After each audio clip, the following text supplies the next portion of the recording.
Durante la Segunda Guerra Mundial, los gitanos y otros grupos, pero sobre todo los judíos, fueron perseguidos por los alemanes.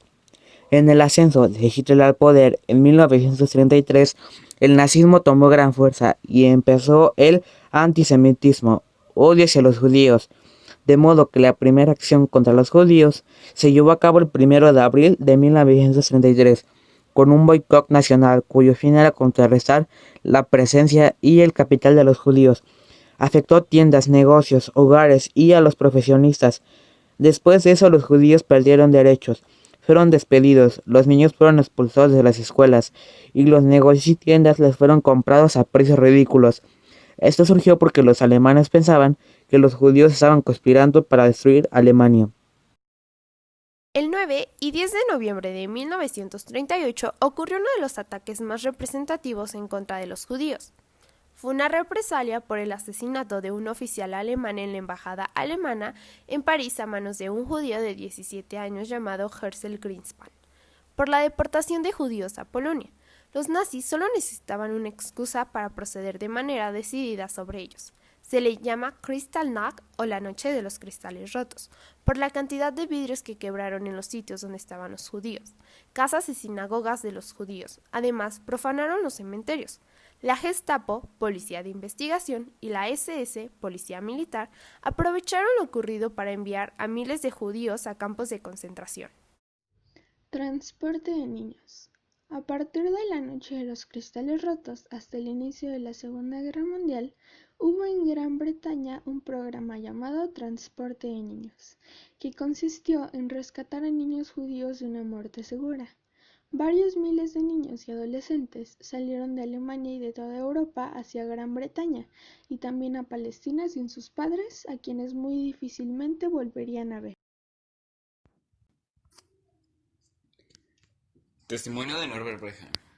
Trabajaba en el programa de transporte de niños. Vi partir todos los transportes que salieron de Berlín, porque era mi responsabilidad de que todo funcionara correctamente. Normalmente pedíamos a los padres que vinieran con los niños, no solo los que eran de Berlín, sino también aquellos que venían de Rusia Oriental o de Bresnia, que tenían que viajar la noche anterior. No obstante, estaban todos ahí. El ambiente en el aire era muy especial, expectativa hasta cierto punto. Habían risas y lágrimas, preocupación y el último consejo de las madres. ¿Qué debía hacer y qué no?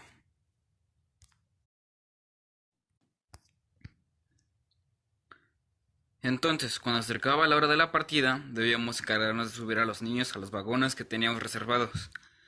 La policía había insistido que los padres no acompañaran a los niños hasta las vías del tren. Insistieron que la despedida fuera en público. Entonces, cuando acercaba la hora de la partida, me subí a una silla, que era mi tribuna, y me dirigí a los padres y les decía que había llegado el momento de partir, que debían despedirse, porque teníamos órdenes estrictas de la policía para llevar a los niños a las vías del tren, y que los padres debían quedarse ahí. Pedía su cooperación y comprensión, porque únicamente su comportamiento dependía de garantizar la continuidad de nuestras operaciones.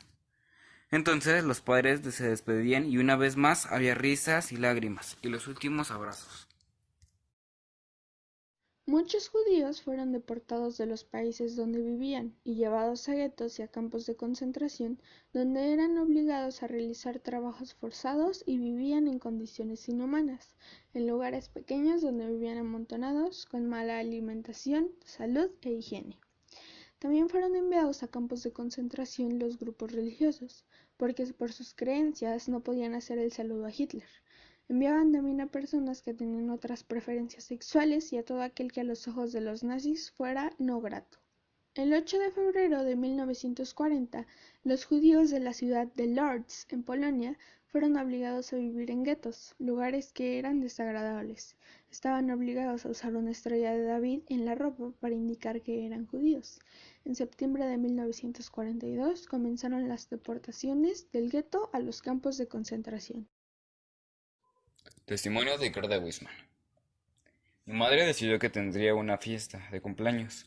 La fiesta fue bastante espectacular porque mi madre tenía algo de avena y había hecho unas galletas maravillosas y que todos juramos que tenía sabor a nuez. Tuve una fiesta de cumpleaños que tuvo algo increíble y recibí una naranja. Siempre me encantaron las naranjas.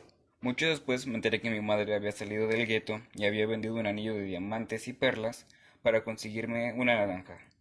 Ese fue el último regalo de cumpleaños de mis padres. Historia de la madre y el hijo. Una vez hubo un incidente, nos llevaron a una casa, los alemanes vinieron y nos hicieron formar una fila. Formamos un semicírculo. Estábamos parados y había una mujer con un niño, y preguntaron, ¿de quién es este niño? La madre no admitió que era su hijo, entonces lo levantaron al niño de las piernas y lo golpearon contra la pared. El niño murió, y cuando miré a la madre era como si no fuera el niño de ella. No era su hijo. Había arrancado completamente al niño de sus emociones. Se había separado completamente de él, y en ese momento me di cuenta que la supervivencia es lo más fundamental en la vida de uno. Es más importante que la vida de un hijo propio. Campos de concentración y exterminio. Vivir en los campos de concentración y exterminio era un preámbulo de la muerte. Los prisioneros llegaban en trenes de ganado y al bajar separaban a los hombres de las mujeres y los despojaban de sus pertenencias y les daban un uniforme.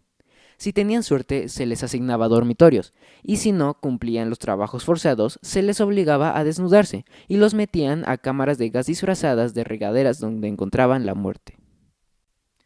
En el campo comenzaban su jornada entre 4 y 5 de la mañana y se les daba una taza de café.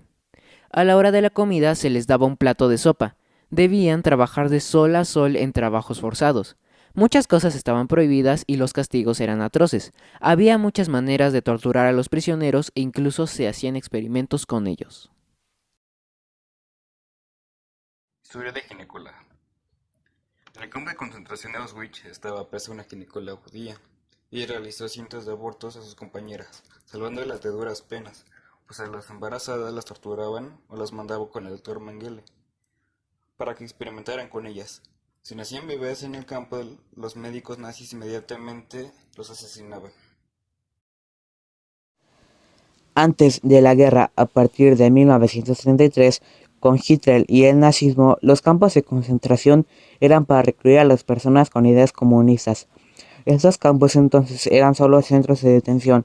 Poco antes de la guerra y a partir de la Noche de los Cristales Rotos, algunos campos que eran de concentración se convirtieron en campos de exterminio, donde encontraban la muerte millones de personas, judíos, gitanos, gente de razas inferiores a la aria, comunistas, testigos de Jehová, homosexuales, entre otros.